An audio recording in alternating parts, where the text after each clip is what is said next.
The quiet cul-de-sac on Maple Street hummed with routine kids on bikes, sprinklers hissing until Karen Baxter shattered the peace.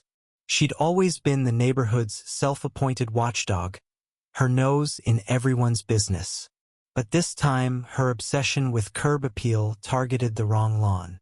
Old Man Harold, a grizzled Vietnam vet, kept a chipped, faded lawn gnome by his rosebushes. To Karen, it was an eyesore, a blight on her vision of suburban perfection. One moonless night, fueled by a glass of Merlot and righteous indignation, she swiped it, tossing it into her garage with a smirk. She didn't know Harold's daughter, Claire, a CIA analyst, had bugged the gnome with a high-tech tracker. Harold noticed the theft at dawn. His hands trembled not from age, but rage. That gnome wasn't just decor. It was a gift from his late wife, a symbol of their shared quirks. He stormed to Karen's door, pounding until she answered, her face a mask of feigned innocence. "My gnome, Karen. Where is it?" He growled. She scoffed, arms crossed, claiming it was probably kids, but Harold wasn't buying it.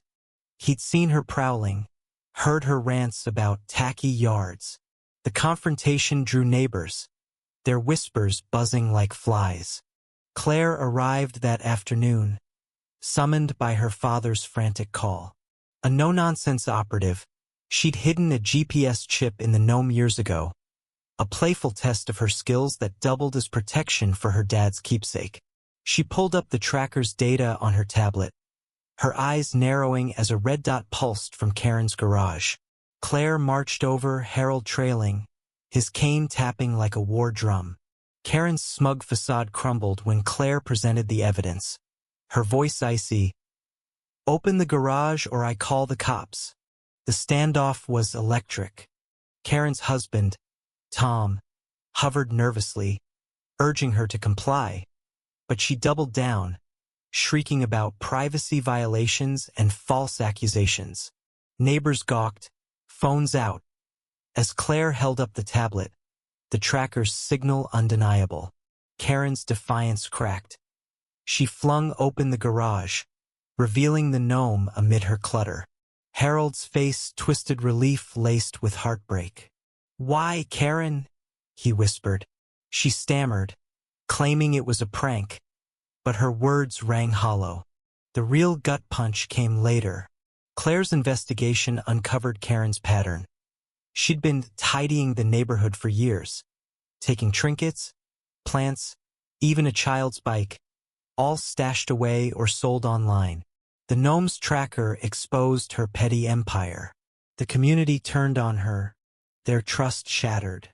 Harold, though, felt no victory.